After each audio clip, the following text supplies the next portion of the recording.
하나님 말씀 보겠습니다. 오늘 이 아침에 하나님께서 우리에게 주시는 말씀은 욥기 37장 11절로 14절까지의 말씀입니다. 욥기 37장 11절로 14절까지의 말씀, 우리 다 찾으신 줄 알고 함께 봉독합니다. 또한 그는 구름의 습기를 실으시고 그의 번개로 구름을 흩어지게 하시느니라. 그는 감싸고 도시며 그들의 할 일을 조종하시느니라. 그는 땅과 육지 표면에 있는 모든 자들에게 명령하시느니라.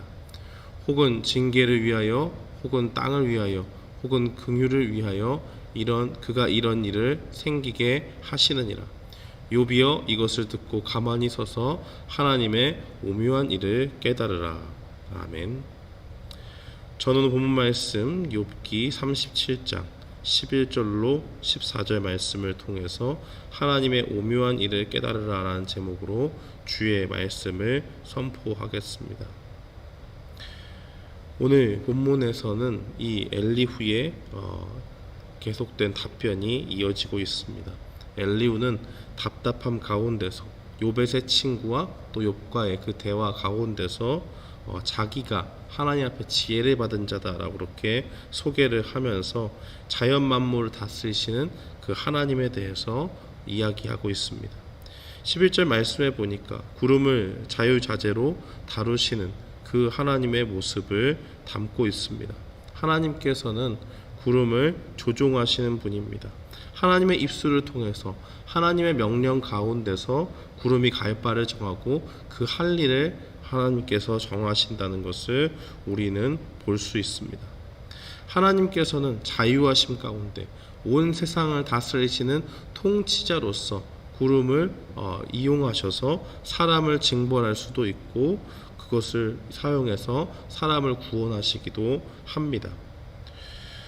대한민국의 여러 가지 그 일들 가운데서 올해 굉장히 힘들게 사람들을 만들었던 그러한 일들 중에 하나는 바로 태풍이 대한민국을 스쳐 지나간 것입니다.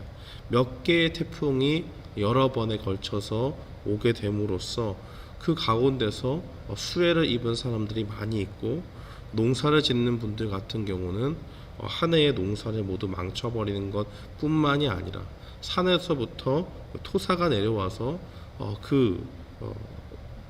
산의 흙들이 그 살던 집을 덮쳐서 인명피해도 일어나기도 하고 하는 그러한 일들이 발생을 합니다.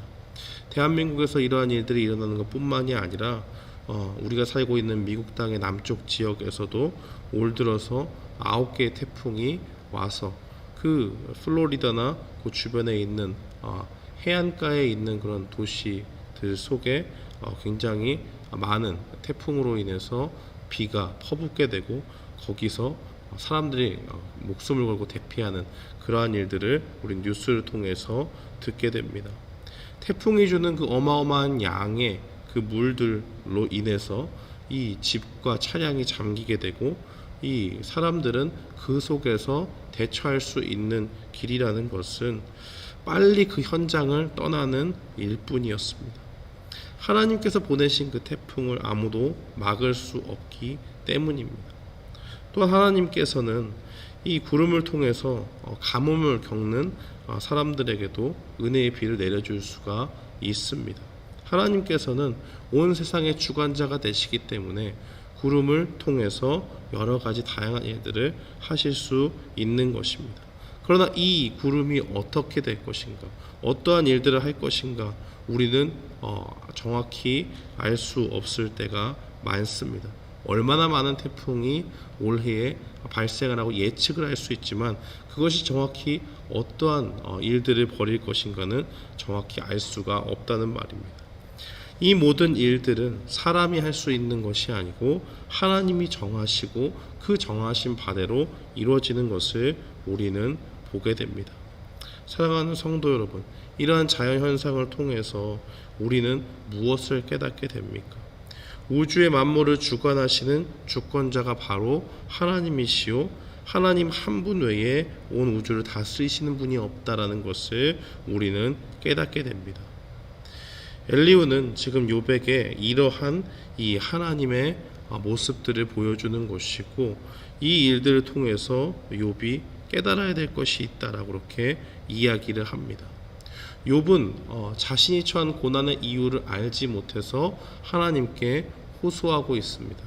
자기는 도저히 의로운 일밖에 한 것이 없는데 왜 이런 고난을 당하는지 모르겠다.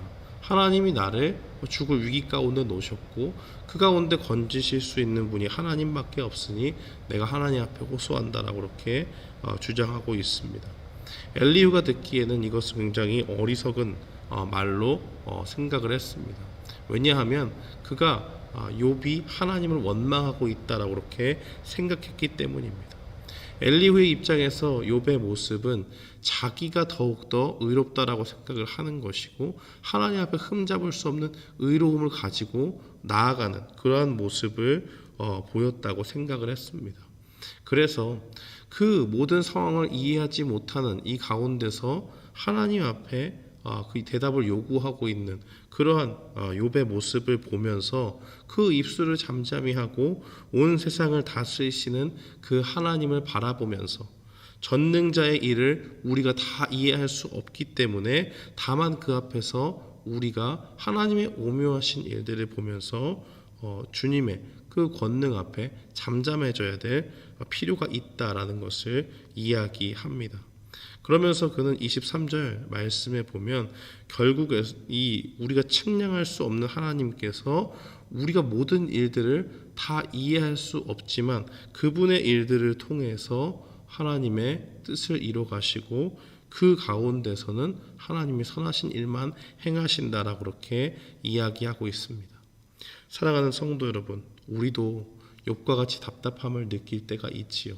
우리 인생 가운데 주어지는 여러 가지 일들 속에서 우리는 고개를 갸우뚱하고 하나님이 왜 이렇게 일하실까라는 생각을 하게 됩니다.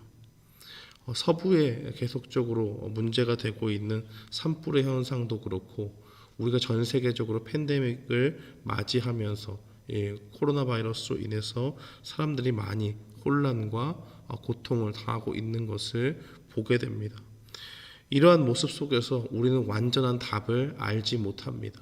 이것이 도대체 왜 발생을 했는지 어느 정도 원인을 추측해 들어갈 수 있지만은 궁극적으로 이것을 통해서 무엇을 하나님께서 원하시는지 우리는 알지 못합니다. 이 가운데서 우리의 모습은 어떠해야겠습니까? 우리가 비록 다 이해하지 못하지만 온 세상을 다스리시고 주관하시는 그 하나님의 손길이 우리에게 있기 때문에 우리는 그 가운데 주님의 도우심을 바라는 일뿐이다라는 것을 우리가 깨닫게 됐습니다. 겸손히 우리 자신을 낮추고 온 우주를 다스리시는 하나님 앞에 우리의 사정을 아뢰고 그 가운데서 주님이 이 모든 상황에서 우리를 건져주시기를 주님께서 대답하여 주시고 다스려 주시기를 위해서 기도하는 일뿐이라는 것입니다. 우리가 그렇게 한다고 해서 하나님께서 불의를 행하시냐? 그렇지 않습니다. 하나님은 완벽한 계획 가운데서 우리를 위해서 일하시고 우리를 사랑하시는 그 마음 가운데서 주님의 선한 뜻을 펼치십니다. 때로는 우리가 징계를 받을 수도 있습니다. 그러나 그러한 징계는 우리의 영혼을 파멸로 몰고 가기 위한 하나님의 어미하신 손길이 아닙니다. 그것은 우리의 영혼을 사랑하셔서 마치 잘못을 저지른 자녀들이 주님 앞에 빨리 돌아오기를 위하는 그러한 사랑의 마음을 가지고 하나님께서 우리 가운데 일하신다는 사실입니다.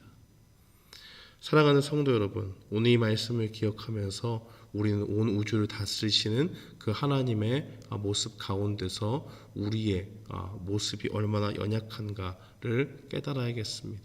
또한 우리가 주님 앞에서 해야 될 것은 우리 자신이 인생의 주관자가 되어서 내가 무엇을 하겠다 말하는 것이 아니라 우리의 인생 가운데 이해할 수 없는 그 모든 일들 가운데서 계획과 하나님의 그 주권 가운데 모든 것이 이뤄진다는 것을 마음속에 간직하고 오로지 우리의 인생을 주님의 뜻 가운데 맡기며 나아가는 우리가 되어야 될 줄 믿습니다. 오늘 이 말씀을 통해서 온 세상을 다스리시는 그 하나님의 주권 아래 우리가 있음을 기억하고 하나님의 뜻 가운데 우리가 온전히 거할 수 있도록 인도하여 주시옵소서. 기도하며 나아가는 우리 모두가 되기를 주님의 이름으로 축원합니다. 아멘.